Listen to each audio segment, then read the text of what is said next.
Chapter 3. The next day the sun shone, and Coraline's mother took her into the nearest large town to buy clothes for school. They dropped her father off at the railway station. He was going into London for the day to see some people. Coraline waved him goodbye. They went to the department store to buy the school clothes. Coraline saw some Dayglow green gloves she liked a lot. Her mother refused to buy them for her, preferring instead to buy white socks, navy blue school underpants, 4 grey blouses, and a dark grey skirt. "But Mum, everybody at school's got grey blouses and everything. Nobody's got green gloves. I could be the only one." Her mother ignored her. She was talking to the shop assistant. They were talking about which kind of sweater to get for Coraline, and were agreeing that the best thing to do would be to get one that was embarrassingly large and baggy, in the hopes that one day she might grow into it. Coraline wandered off and looked at a display of Wellington boots shaped like frogs and ducks and rabbits. Then she wandered back. "Coraline? Oh, there you are. Where on earth were you?" "I was kidnapped by aliens," said Coraline. "They came down from outer space with ray guns, but I fooled them by wearing a wig and laughing in a foreign accent, and I escaped." "Yes, dear. Now, I think you could do with some more hair clips, don't you?" "No." "Well, let's say half a dozen, to be on the safe side," said her mother. Coraline didn't say anything. In the car on the way back home, Coraline said, "What's in the empty flat?" "I don't know.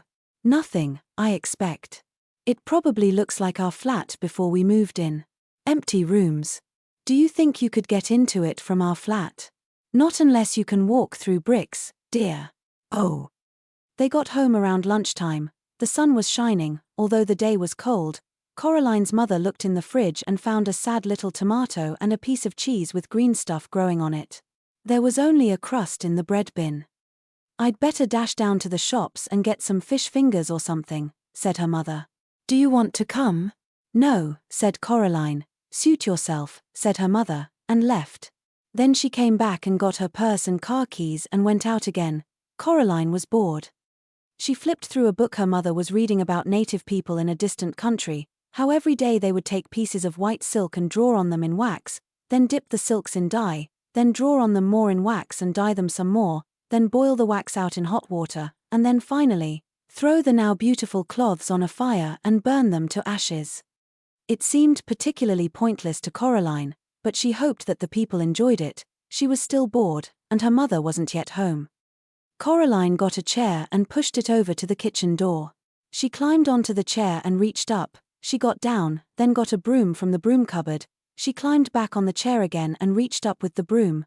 Chink, she climbed down from the chair and picked up the keys. She smiled triumphantly. Then she leaned the broom against the wall and went into the drawing room. The family did not use the drawing room. They had inherited the furniture from Coraline's grandmother, along with a wooden coffee table, a side table, a heavy glass ashtray, and the oil painting of a bowl of fruit. Coraline could never work out why anyone would want to paint a bowl of fruit. Other than that, the room was empty. There were no knickknacks on the mantelpiece, no statues or clocks, nothing that made it feel comfortable or lived in. The old black key felt colder than any of the others. She pushed it into the keyhole.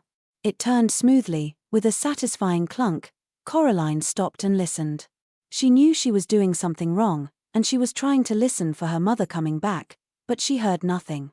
Then Coraline put her hand on the doorknob and turned it, and, finally, she opened the door.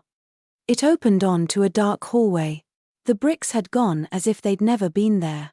There was a cold, musty smell coming through the open doorway. It smelled like something very old and very slow. Coraline went through the door. She wondered what the empty flat would be like if that was where the corridor led. Coraline walked down the corridor uneasily. There was something very familiar about it. The carpet beneath her feet was the same carpet they had in her flat. The wallpaper was the same wallpaper they had. The picture hanging in the hall was the same that they had hanging in their hallway at home. She knew where she was in her own home. She hadn't left. She shook her head, confused. She stared at the picture hanging on the wall. No, it wasn't exactly the same. The picture they had in their own hallway showed a boy in old-fashioned clothes staring at some bubbles. But now the expression on his face was different. He was looking at the bubbles as if he was planning to do something very nasty indeed to them. and there was something peculiar about his eyes. Coraline stared at his eyes, trying to figure out what exactly was different. She almost had it when somebody said, "Coraline?" It sounded like her mother. Coraline went into the kitchen, where the voice had come from. A woman stood in the kitchen with her back to Coraline. She looked a little like Coraline's mother.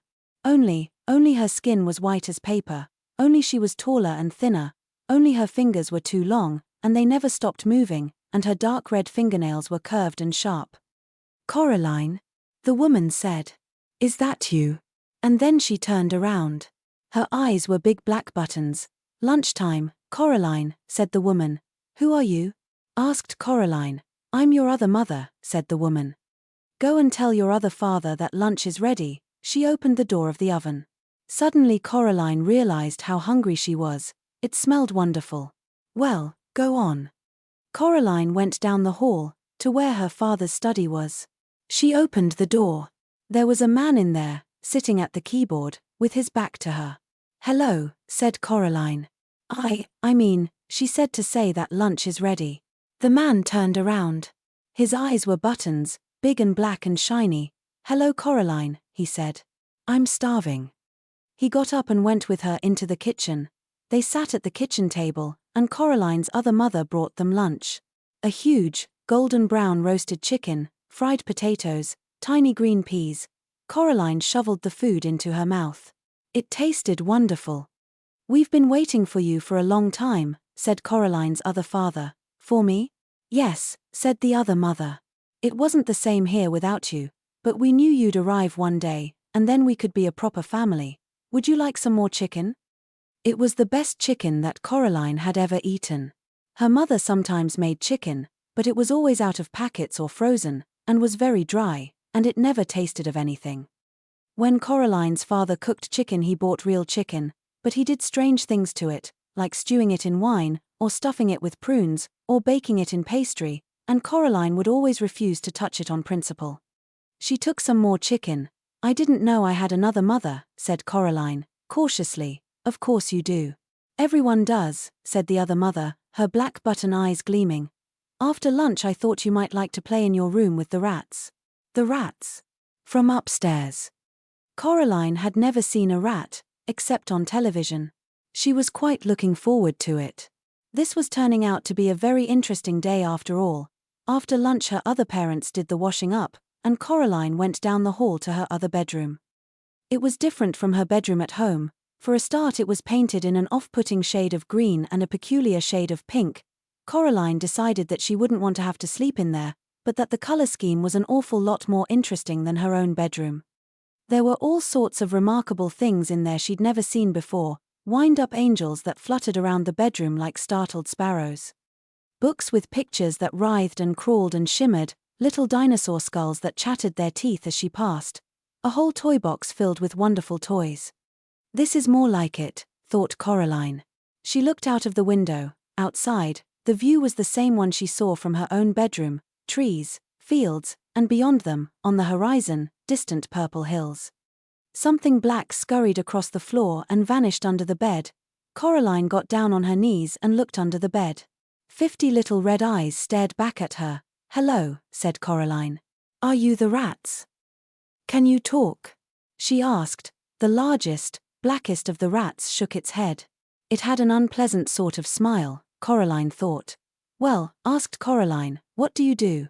The rats formed a circle. They came out from under the bed, blinking their eyes in the light. They had short, soot-black fur, little red eyes, pink paws like tiny hands, and pink, hairless tails like long, smooth worms.